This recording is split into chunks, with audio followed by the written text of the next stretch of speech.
നമസ്കാരം.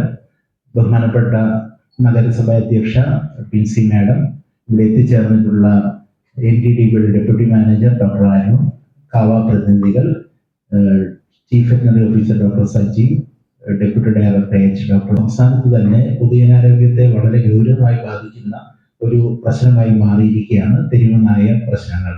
ഈ അടുത്ത ദിവസവും ആലപ്പുഴ ജില്ലയിൽ ഒരു സ്കൂൾ കുട്ടിക്ക് തെരുവുനായിൽ നിന്നുള്ള ആക്രമണത്തിൽ നിന്ന് വിഷബാധ സംശയിക്കുന്ന ഒരു അവസ്ഥയിലേക്ക് എത്തിയിട്ടുണ്ട്. അപ്പൊ ഈ നമ്മുടെ പൊതുജനാരോഗ്യത്തെ, അതുപോലെ തന്നെ ജനങ്ങളുടെ ഒരു സ്വതന്ത്രമായ സഞ്ചാരത്തെയും ഒക്കെ ബാധിക്കുന്ന രീതിയിൽ അതിഗൗരവമായിട്ടുള്ള ഒരു പ്രശ്നമായി തെരുവുനായ പ്രശ്നം ഇന്ന് ഉയർന്നു വരുന്നുണ്ട്. അപ്പൊ അതിന് നമുക്ക് ഒരു ശാശ്വതമായ ഒരു പരിഹാരം കണ്ടെത്തേണ്ടതുണ്ട്. കോട്ടയം ജില്ല ഇക്കാര്യത്തിൽ വളരെ മാതൃകാപരമായ ഒരു സമീപനമാണ് കാഴ്ചവെച്ചിരുന്നത്. ബഹുമാനപ്പെട്ട നമ്മുടെ നഗരസഭാ അധ്യക്ഷയുടെ ഒക്കെ പ്രത്യേക താല്പര്യപ്രകാരം നമ്മുടെ സംസ്ഥാനത്തിന് തന്നെ മാതൃകയാകുന്ന രീതിയിലുള്ള APC സെന്റർ നമ്മൾ 2023 ഇവിടെ കൂടിമല്ലിൽ പ്രവർത്തനം ആരംഭിച്ചിട്ടുണ്ട്. അതിന്റെ മറ്റു കാര്യങ്ങളിലേക്കൊക്കെ കൂടുതലായിട്ട് വരാം. ഇപ്പൊ നമ്മളെ സംബന്ധിച്ചോളം ഈ തെരുവ് നായ്ക്കളെ നമ്മുടെ ഒരു സമൂഹത്തിന്റെ കൂടെ തന്നെ നമ്മൾ ഒരുമിച്ച് കൊണ്ടുപോകുക എന്നുള്ളതാണ്. അതിനെ സുരക്ഷിതമായി കൊണ്ടുപോകുന്നതിന് വേണ്ടി ഗവൺമെന്റ് ഓഫ് ഇന്ത്യയുടെ മാർഗനിർദ്ദേശപ്രകാരം മുന്നോട്ട് പോവുക മാത്രമേ നമുക്ക് ഇപ്പൊ ചെയ്യാൻ പറ്റുകയുള്ളൂ. അപ്പൊ അതിന് നമുക്ക് സർക്കാർ ഒട്ടേറെ ഇടപെടലുകൾ നടത്തുന്നുണ്ട്. അതുകൂടാതെ നമുക്ക് പ്രൈവറ്റ് ആൻഡ് പബ്ലിക് പാർട്ടിസിപ്പേഷൻ ഇതിനകത്ത് ഉറപ്പുവരുത്തേണ്ടതുണ്ട്. അക്കാര്യത്തിൽ നമ്മുടെ നാഷണൽ ഡയറി ഡെവലപ്മെന്റ് ബോർഡും അതിന്റെ സഹോദര സ്ഥാപനമായ IIL കൂടെ അവരുടെ CSR ഫണ്ട് ഉപയോഗിച്ച് കവ എന്ന നമ്മുടെ NGO സംഘടന നമുക്ക് ഗുഡ് മോർണിംഗ് കോട്ടയം എന്ന രീതിയിൽ തെരുവ് നായ നിയന്ത്രണത്തിന് സമഗ്രമായിട്ടുള്ള ഒരു പദ്ധതിയുമായിട്ട് എത്തിച്ചേർന്നിരിക്കുകയാണ്. അതിന്റെ ഉദ്ഘാടനം ഈ മാസം 14-ാം തീയതി 10 മണിക്ക് നമ്മുടെ ബഹുമാനപ്പെട്ട കേന്ദ്രമന്ത്രി ജോർജ് കുര്യൻ സാറാണ് ഉദ്ഘാടനം ചെയ്യുന്നത്. അതിന്റെ അധ്യക്ഷപദത്തില് അന്നത്തെ ദിവസം നമ്മുടെ ബഹുമാനപ്പെട്ട മൃഗസംരക്ഷണ മന്ത്രി ശ്രീമതി ചിഞ്ചു റാണി അവർ ഉണ്ടാകും. ഒട്ടേറെ ഡിഗ്നിറ്ററീസ്, അതുപോലെ തന്നെ എല്ലാ തദ്ദേശ സ്വയംഭരണ സ്ഥാപനങ്ങളിലെയും അധ്യക്ഷന്മാരെയും നമ്മൾ അതിലേക്ക് ക്ഷണിച്ചിട്ടുണ്ട്. അപ്പൊ അവിടെ ഇതിനെ സംബന്ധിച്ചുള്ള ഒരു വ്യക്തമായ ഒരു രേഖാചിത്രം നമുക്ക് നൽകുന്നതിന് സാധിക്കും. ഈ നമ്മുടെ ഗുഡ് മോർണിംഗ് കേരള ഈ പ്രോഗ്രാം MOU ഒപ്പിട്ടിരിക്കുന്നത് നമ്മുടെ നഗരസഭ അധ്യക്ഷയും അതുപോലെ തന്നെ കാവ എന്ന് പറഞ്ഞ ഏജൻസിയാണ്.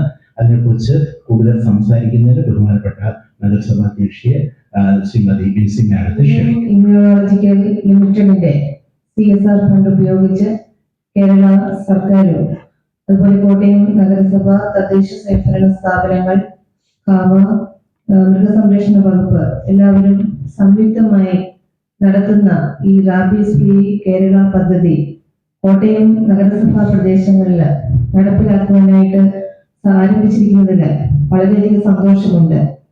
നമുക്കറിയാം, ഏകദേശം 2030 ആകുമ്പോഴേക്കും പേവിഷബാധയേറ്റ് മരിക്കുന്ന മരണം ഒഴിവാക്കുക എന്ന ലക്ഷ്യത്തോടെ നടപ്പിലാക്കുന്ന വിവിധ വകുപ്പുകളെ ഏകോപിപ്പിച്ചുകൊണ്ട് നടപ്പിലാക്കുന്ന ഈ പദ്ധതി നമ്മുടെ തിരുവനന്തപുരം, കൊല്ലം ജില്ലകളിൽ ഇപ്പോൾ വളരെ വിജയകരമായ രീതിയിൽ നടപ്പിലാക്കിയിട്ടുണ്ട്.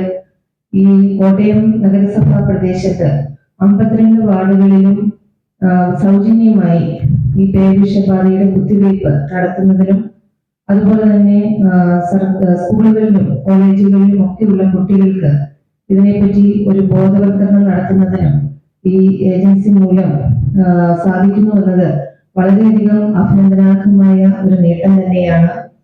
ഈ പദ്ധതിയുടെ ഉദ്ഘാടനം 14-ാം തീയതി ബഹുമാനിയായ മൃഗസംരക്ഷണ ക്ഷീരവികസന വകുപ്പ് ചിഞ്ചു റാണി മിനിസ്റ്ററുടെ അധ്യക്ഷതയിൽ കേന്ദ്രമന്ത്രി അഡ്വക്കേറ്റ് ജോർജ് കുര്യൻ സാർ ഉദ്ഘാടന കർമ്മം നിർവഹിക്കുന്നതാണ്. ഈ പദ്ധതിയുടെ പ്രയോജനം കോട്ടയം നിവാസികൾക്ക് വളരെയധികം പ്രയോജനപ്രദമായി തീരട്ടെ.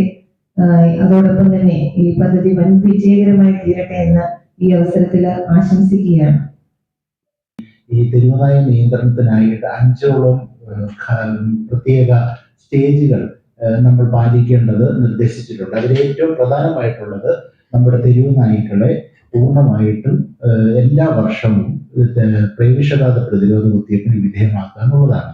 നിങ്ങൾക്ക് ഏവർക്കും അറിയുന്നത് പോലെ ഈ തെരുവ് നായ്ക്കൾ എന്ന് പറയുമ്പോൾ അത് തദ്ദേശ സ്വയംഭരണ സ്ഥാപനങ്ങളുടെ ഒരു ഉത്തരവാദിത്വമാണെന്ന് വ്യക്തമായി പറയുന്നുണ്ട്, തെരുവ് നായ്ക്കൾ.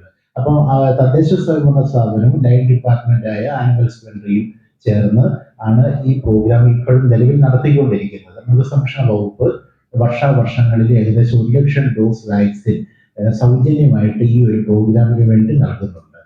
50ഓളം കേജുകൾ സ്ഥാപിച്ചതിനും അതിന്റെ ഇൻഫ്രാസ്ട്രക്ചർ ഒരുക്കിയതിനും ജില്ലാ പഞ്ചായത്തിന് 46 ലക്ഷം രൂപ ചെലവ് വന്നു.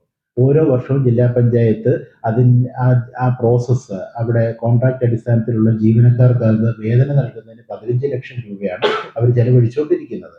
കൂടാതെ ഇതിനകത്ത് പങ്കെടുക്കുന്ന ബ്ലോക്ക് പഞ്ചായത്തുകൾ പശ്ചാത്തല സൗകര്യത്തിനും ഫണ്ട് കൊടുക്കുന്നുണ്ട്. അപ്പൊ ഇങ്ങനെ ഒരു ത്രീ ടയർ സ്റ്റേജിലാണ് ഈ പ്രോസസ്സ് പോകുന്നത്. ഒരു ഈ AWBA സ്പെസിഫിക്കേഷൻ പ്രകാരം ഒരു ദിവസം 10 സർജറി ചെയ്യുന്ന ഒരു ABC സെന്റർ സ്ഥാപിക്കുന്നതിന് കുറഞ്ഞത് 1.5 കോടി രൂപയെങ്കിലും വേണ്ടി വരും. അതിന് 25 സെന്റ് സ്ഥലം വേണം. അത് കഴിയുന്നതും ജനവാസ കേന്ദ്രങ്ങളിൽ ഒഴികെ ഒരു ഐസൊലേറ്റഡ് ഏരിയ വേണമെന്നാണ് പറയുന്നത്. അപ്പൊ ആ കാര്യങ്ങൾ ആണ് നമുക്ക് ആരും ഇതിന് സ്ഥലം വിട്ടു തരുന്നില്ല എന്നുള്ളതാണ് ഏറ്റവും വലിയൊരു പോരായ്മ. അപ്പം നമ്മൾ ഈ ഒരു സ്ഥലത്ത് മാത്രം ഇപ്പൊ ഇവിടെ നമുക്ക് ഏകദേശം 1800ഓളം നായ്ക്കളെ വർദ്ധീകരിച്ച് കഴിഞ്ഞിട്ടുണ്ട്. 2015 മുതൽ നമ്മൾ ഈ പ്രോസസ്സ് അന്ന് ആരംഭിച്ച് വെച്ച് നോക്കുമ്പോൾ ഏകദേശം 15,000ഓളം നായ്ക്കളെ ഇതിനോടകം നമ്മൾ വന്ധീകരിച്ച് കഴിഞ്ഞു എന്നുള്ളത് ഒരു വലിയൊരു അച്ചീവ്മെന്റ് ആണ്. പക്ഷെ 2020 കന്നുകാലി സെൻസസ് വെച്ച് നോക്കുമ്പോൾ നമുക്ക് 9,500 തെരുവ് നായ്ക്കൾ ഇവിടെ ഉണ്ടായിരുന്നുള്ളൂ. ഇപ്പൊ എങ്ങനെയാണെന്നും കുറഞ്ഞു ഒരു 25,000-നും 30,000 ഇടയ്ക്ക് കാണാൻ സാധ്യതയുണ്ട്. അപ്പൊ അതിനെയും കൂടെ നമുക്ക് വന്ധീകരിക്കണമെങ്കിൽ ഒരേ സമയം തന്നെ ABC സെന്ററിന്റെ പ്രവർത്തനം നടത്തിയെങ്കിൽ മാത്രമേ, അല്ലെങ്കിൽ ഒരു വശത്ത് ഓപ്പറേഷനും മറുവശത്ത് ഇത് ബ്രീഡ് ചെയ്തുകൊണ്ടേയിരിക്കും. അതാണ് നമുക്ക് ABC പ്രോഗ്രാം ഒരു ശാശ്വതമായിട്ടൊരു പരിഹാരം എത്താൻ പറ്റാത്തതിന്റെ കാര്യം.